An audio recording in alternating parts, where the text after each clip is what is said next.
The Denver Broncos have released quarterback Russell Wilson. How can they figure out Cat Pell now with him gone? Welcome into your Denver Sports Daily for March 5th. Let's go. Taking you through your morning headlines, it's Denver Sports Daily with Rachel V. Hill. The news finally came yesterday that the Denver Broncos released quarterback Russell Wilson.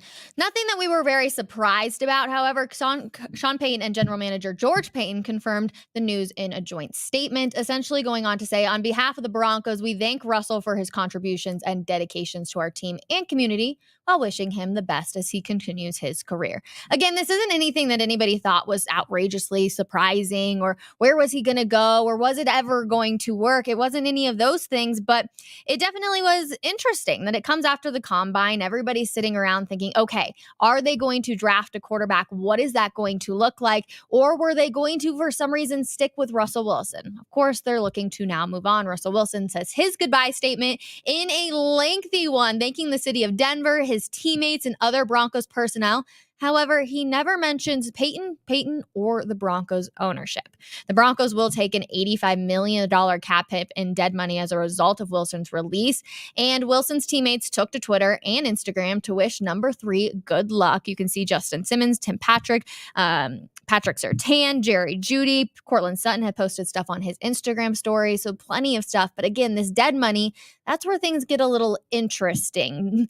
Let's get into the fact that back at the end of the season, Greg Penner essentially went on to say the financial part of it is a significant component, as you know, in terms of Russell Wilson and his dead cap money. In terms of how this will work out in the future, that's not what will drive the decision. He said that on January 9th. That decision will be driven by what is in best interest of the football team winning games. So you can now see here the largest dead cap figures in NFL history. Russell Wilson, obviously at that top with the $85 million. Matt Ryan, Aaron Rodgers, Tom Brady, Carson Wentz even goes into this. Now, what can the Broncos do essentially to not make this so cap hell crazy? Now, you've got one option. You can do $35.4 million hit for 2024 and a $49.6 million hit for 2025. Or there's option number 2, $53 million for 2024 and $32 million split for 2025. Neither are obviously good considering you will be paying this to a player that is not even on your team, but at the end of the day, they can't do anything else. In either case, each of those individual numbers would be the top 6 single season figures in league history. Now, the Broncos might get a firsthand look at their decision too. Denver faces the possibility of seeing Russell Wilson come to Denver this season. Wouldn't that game be crazy? I think tickets would skyrocket for that to happen. Now, 3 of the leading teams who could be in the mix for Russell Wilson are the Pittsburgh Steelers, the Atlanta Falcons, and the Las Vegas Raiders, and they are all on Denver's home slate. However, the Steelers have made the decision to make essentially not looking at any of the veteran quarterbacks. This is coming out from the Athletic's Diana Rossini, who reports the Steelers are not interested in any veteran quarterback options out there, including Justin Fields, Kirk Cousins, Baker Mayfield, or Russell Wilson. That would suggest the Steelers will plan to stick with Kenny Pickett, although they could also take a quarterback in the draft. Just interesting insight. Again, the Steelers were one of those teams that Russell Wilson was very much linked to. They were thinking Mike Tomlin and him could connect and what we could see out of Russell Wilson, but sounds like they're not interested in a veteran quarterback anyways. Adam Schefter gives his insight on what the Broncos need after the dysfunctional 2 years that they've had, and he joined 104.3 The Fan yesterday. Take a listen. Well, it's a setback for the organization. It's got to be disappointing because you make a big move, you trade a lot of picks, you give him a big contract, and honestly, you're moving on from him 2 years later. You know, there are teams that make quarterback mistakes, and they overcome them. But it's not a simple thing. You know, you need to get a little lucky, too. Like the 49ers trade all those picks to move up for Trey Lance and wind up getting Brock Purdy. Denver needs a little bit of that right now. You know, whether that means Jared Stidham developing, whether that means them trading for a quarterback on the cheap, whether that means them hitting on a quarterback in the draft. You need a little bit of luck, especially when you're in a division with Patrick Mahomes and Andy Reid, Justin Herbert and Jim Harbaugh. And that makes it even more challenging. But this is what they're up against, and I'm sure there's a part of them that appreciates that as well. Both NFL Network's Ian Rappaport and 9 News' Mike Kliss are reporting on Monday that the Denver Broncos already have a favorite for their newly opened quarterback gig. The two each reported current backup quarterback turned end-of-season starter Jarrett Stidham is the leader in the clubhouse to replace Russell Wilson in orange and blue. Cecil Lammy and I are going to dive into that at 12 p.m. on Coffee Break, so make sure you come hang out with us and take a look at some of the other names that are in the listing for who could be the next QB number one. Looking to the Colorado Avalanche, Nathan McKinnon with the first goal of the night for the Avs last night as they were taking on the Chicago Blackhawks. Make that 30 straight home points for Nathan McKinnon at home, becoming just the 5th player in NHL history to do so. That was number 38 on the year for him for getting some in the back of the net. Now, Annunen saw 36 shots last night, and he becomes the first rookie goalie to post 2 consecutive shutouts. The last Colorado netminder to have consecutive clean shutouts was Darcy Kemper from March 13th to March 15th of 2022, and we all remember what a great year that was. The Avs beat the Blackhawks 5-0 for the second time in 2 weeks. Now, this next minute is presented to you by Smashburger Nuggets forwards, nicknamed the Firemen. Let's get into this just a little bit.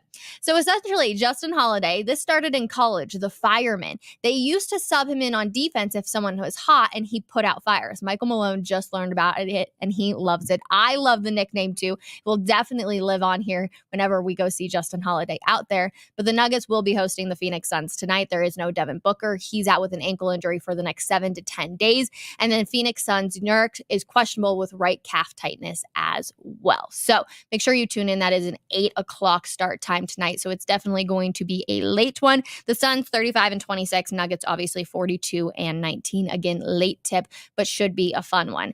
Now, just looking at how the West is kind of starting to shape, the Los Angeles Clippers guard Russell Westbrook is recovering from surgery on his fractured left hand. The team described his status as week to week, but reports indicate there's hope he'll return before the start of the Western Conference playoffs in April.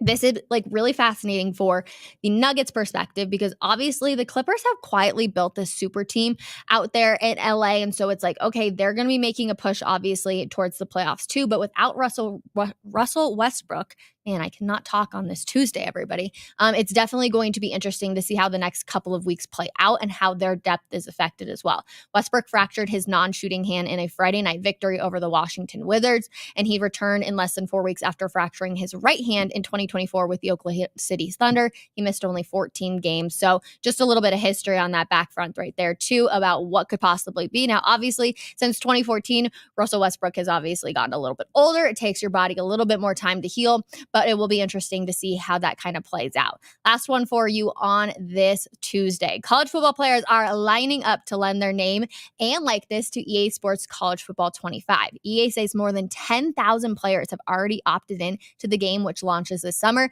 Personally, if it was me, I would be saying, heck yes, put my name in there, whatever. Each player who agrees to appear will receive $600 and a copy of the game. Now, 10,000 players may sound like a lot, but EA says it's only 87% of its goal, which includes all 134 FBS schools and their 85-man rosters. Now, here's a report. Texas quarterback Arch Manning will not opt in to EA Sports College Football 25. College Football 25 will be the first game in the series since 2013. So definitely interesting that we're seeing a big name that obviously has connections to the Broncos with Peyton Manning, Eli Manning, all of that kind of stuff. And he is saying, nope, the $600 is not enough for me to do it, or getting a copy of the game. So always interesting and definitely good stuff on this Tuesday. We love hanging out with you guys. So thank you so much. Wait, one's really cool. Hi from England. Go Broncos. Absolutely. I love that. Good morning to you. Or maybe it's evening. I don't know what time it is in England. It's definitely not 10 a.m. like it is here in the Mile High City. Go Broncos country. Only draft a quarterback in the draft. We will definitely be getting into this because JJ McCarthy, I heard Mark Schler say this morning that he would take JJ McCarthy over every other quarterback in the draft. It's definitely something we are going to dive into as well. And then David, I say we go with a cheaper vet QB who could show a rookie how to be a pro. I would start the vet and at some point let the rookie get at least 4 starts. See, that's what I wanted to do with Russell Wilson. I was like, okay, just keep him, let him kind of show the ropes to a JJ McCarthy or somebody else of that nature. see what can happen. Obviously, they're not going to be doing that with Russell Wilson. And so here we are. Plenty of good stuff to come. Denversports.com will continue to have great coverage on everything Russell Wilson, everything Denver Broncos quarterback, Nuggets, and Avalanche. Definitely make sure you check it out. And then we will see you guys at 12 p.m. Myself, Cecil Lammy, to be talking everything Broncos quarterback. We will see you then. Get back to work, everybody. Bye.